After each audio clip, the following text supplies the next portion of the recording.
Assalamualaikum warahmatullahi wabarakatuh. Selamat datang kembali di Praktikum Mineralogi dan Petrografi. Pada kesempatan kali ini kita akan membahas tentang petrografi. Petrografi sendiri terdiri dari petrografi batuan beku, batuan sedimen, dan juga batuan metamorf. Pada acara kali ini kita akan membahas tentang petrografi batuan beku. Batuan beku dapat diketahui melalui tekstur, struktur, komposisi mineral, dan juga indeks warnanya. Identifikasi pada batuan beku yang pertama ialah dari identifikasi tekstur. Tekstur sendiri terbagi menjadi 4: veneritik, avanitik, porfiritik, dan glasi. Dan pada batuan veneritik itu dia mineralnya dapat dilihat dengan mata telanjang tanpa bantuan alat. Jadi dia benar-benar mudah untuk diidentifikasi seperti pada batuan ini. Dan pada batuan beku yang berstruktur veneritik sendiri, ukuran butiran kristalnya itu seragam. Kemudian pada tekstur kedua yaitu avanitik.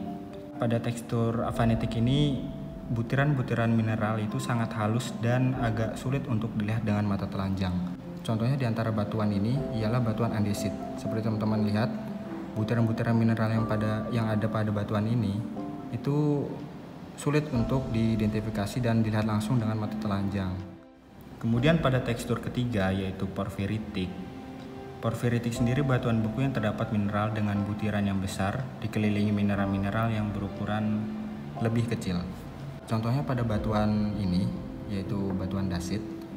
Dapat teman-teman lihat butiran-butiran dari mineral yang ada di batuan ini itu dia ada yang besar dengan dikelilingi yang kecil. Ini seperti ini. Kalau misalnya yang mineral kecil, sedangkan yang mineral yang besar seperti ini. Kemudian pada tekstur keempat yaitu glasi. Glasi sendiri ialah batuan beku yang tersusun oleh gelas atau kaca.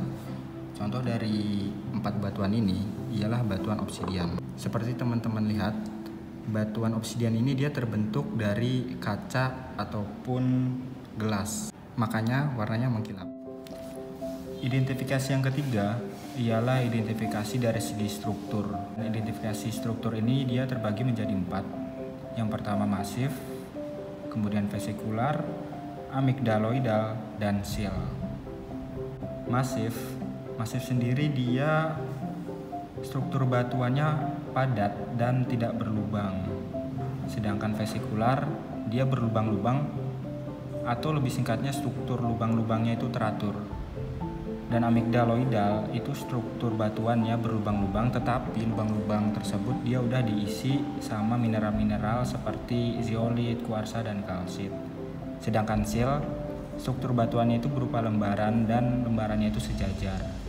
Karena kita keterbatasan batuan, maka kita hanya dapat menunjukkan 2 contoh batuan. Yang pertama ialah batuan masif, seperti teman-teman lihat di sini. Ini adalah batuan andesit. Dan dapat dilihat batuan andesit ini dia padat dan tidak berlubang. Padat dan tidak berlubang. Kemudian contoh batuan kedua ialah struktur seal, yang dimana dia merupakan lembaran yang sejajar.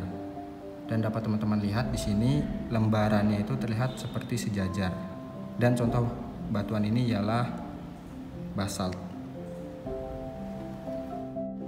Identifikasi ketiga ialah identifikasi komposisi mineral, yang dimana terbagi menjadi 4: amfibol, piroksen, olivin, dan feldspar. Amfibol dia itu hitam mengkilat berbentuk prismatik panjang. Kemudian piroksen itu dia hijau kehitaman berbentuk prismatik pendek. Olivin itu dia hijau berbentuk butiran, dalam artian butirannya itu berwarna hijau. Sedangkan feldspar berwarna merah. Karena kita keterbatasan batuan, maka kita hanya bisa menunjukkan 2 contoh batuan. Seperti teman-teman lihat, di sini dapat dilihat ya. Dia ini termasuk batuan dengan komposisi mineral piroksen, yaitu hijau kehitaman berbentuk prismatik pendek.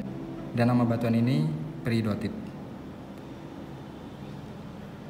Kemudian di batuan kedua, nama batuan ini ialah gabbro dan komposisi mineralnya termasuk ke dalam olivin karena dia terdapat butiran-butiran yang butiran ini berwarna hijau.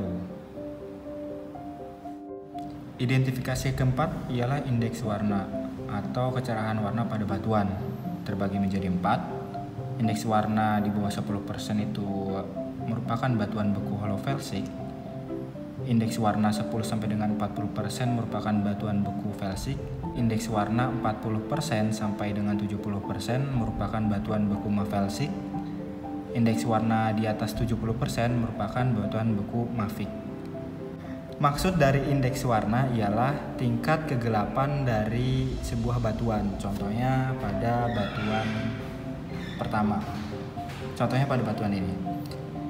Batuan ini merupakan batuan beku holofelsik yang dimana kegelapannya di bawah 10%. Kemudian batuan kedua dia merupakan batuan beku felsik yang dimana dia kegelapannya di antara 10 sampai dengan 40%. Kemudian yang ketiga merupakan batuan yang dia batuan beku mafelsik. Indeks warna 40 sampai dengan 70%. Kemudian yang terakhir ia merupakan batuan beku mafik.